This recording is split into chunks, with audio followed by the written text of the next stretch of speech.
रेखा के पिता दिल्ली में किसी तरह अपने और अपने परिवार का पेट पाल रहे थे।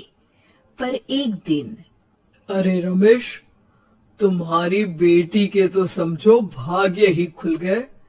वकील लड़के का रिश्ता आया है। अरे वाह, कब करना चाहते हैं शादी? वो लोग तो जल्द से जल्द ही करेंगे। बाकी शाम को मैंने रेखा को देखने के लिए बुला लिया है। तेरा घर छोटा है तो तुम लोग मेरे घर ही आ जाना। राकेश और उसकी बीवी सारी तैयारी के साथ रोहित और रेखा की शादी कर देते हैं। लेकिन अगले ही दिन देखो रेखा, शादी भले ही हो गई है, लेकिन तुम ये मत सोचना कि मैं किसी जोरू के गुलाम टाइप रहूंगा। रेखा को रोहित की बात अजीब लगती है। मैं ये तो सोच भी नहीं सकती और ना ही चाहती हूँ, लेकिन शादी के अगले ही दिन इस तरह की बात की उम्मीद भी नहीं थी। रोहित रेखा के मुंह से ये बात सुनकर गुस्सा हो जाता है। अरे, काफी जबान भी चला लेती हो। माँ ने सिखाया नहीं कि पति से कैसे बात करते हैं? रेखा अब चुप रहने में ही भलाई समझती है। रेखा, जल्दी से नाश्ता तैयार कर लो। आज पहला दिन है, सारे काम तुम्हें समझा दूंगी। ये नौकरानी है जो तुम्हें बता देगी कि कैसे कैसे क्या करना है। फिर इसकी कल से छुट्टी है। रेखा भी ससुराल में जी जान लगाकर काम करने लगती है।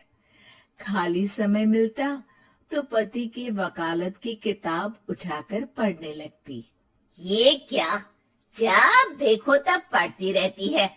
अच्छा सुन, कल पिता के घर से 20,000 रुपये लेकर आना।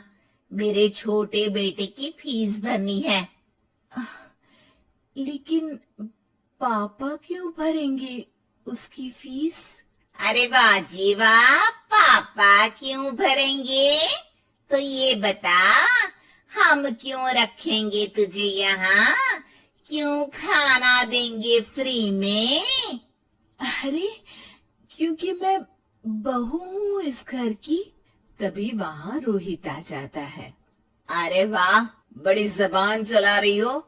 चुपचाप माँ जो कह रही है वैसा कर, वरना सामान उठा और जा अपनी झोपड़ी में। बेचारी रेखा क्या करती, पिता के घर जाती है, उनको सारा हाल बताती है। पिता भी जैसे तैसे पैसों का इंतजाम कर बेटी को ससुराल के लिए विदा करते हैं। देखा, अब कहाँ से आए पैसे? अरे बहुत माल है तुम लोगों के पास, बस सीधी उंगली से निकालते नहीं। नहीं नहीं माँ, पापा ने अपनी मोटरसाइकिल बेचकर पैसों का इंतजाम किया है।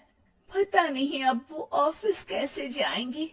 अरे वाह भाई, ये भी हम सोचे। खैर, जैसे तैसे दिन बीतते हैं। रेखा जहाँ एक प्यारे से बेटी की माँ बनती है, तो वहीं उसका वकालत की किताब में ज्ञान और गहराता जाता है। हे भगवान, बुरे फंसे। ये केस तो लगता है कि मैं हार ही जाऊंगा। देखिए, मैंने आपकी इस केस की फाइल पढ़ी थी। इस केस को जीतना बहुत ही आसान है। वाह भाई वाह, यहाँ वकालत की डिग्री लेकर भी मैं समझ नहीं पा रहा हूँ, और तुमने रोटी बनाते बनाते ही केस समझ लिया। अरे जाओ जाओ, जाकर मुन्ने को संभालो। केस मैं संभालूंगा। ए लड़की सुन, जाकर अपने बाप की यहाँ से 3 लाख लेकर आ। पूरा घर फिर से बनाना है। छोटी की शादी करूंगी तो छोटी बहू को कहाँ रखूंगी? पूरा घर तो तूने घेर रखा है। ऐसा मत बोलिए माँ जी, पापा इतना पैसा कहाँ से लाएंगे? अब तो वो रिटायर भी हो गए हैं। हाँ, तभी तो बोल रही हूँ, रिटायरमेंट के पैसे तो मिले होंगे ना? लेकिन वो अगर आपको दे देंगे तो बुढ़ापा कैसे काटेंगे? रोहित रेखा की बात सुनकर गुस्सा हो जाता है। ए सुन, चल अपना सामान उठा, अपना बच्चा उठा और निकल यहाँ से। रेखा के लाख आग्रह के बाद भी रोहित और उसकी सास उसे घर में नहीं रखते। पापा, मैं तलाक चाहती हूँ। बेटा, मेरे पास वकील के पैसे नहीं है। पापा, आप मुझे वकालत करवा दीजिए, अपना केस मैं खुद लड़ूंगी। इस बार रेखा के पिता भी उसे ससुराल ना भेजकर रिटायरमेंट के पैसों से वकालत करवाते हैं। और फिर एक दिन कोर्ट के बाहर, रोहित, आज तुम अपना ही केस हार गए, वो भी उस लड़की से जिसकी तुमने कभी कदर ही नहीं की। रेखा, मुझे माफ कर दो। मैं इतनी बड़ी अमाउंट कहाँ से लाऊंगा? मैं हर महीने पैसे नहीं दे सकता तुमको। पैसे वहीं से लाना जहाँ से तुम मेरे पापा को लाने के लिए मजबूर करते थे।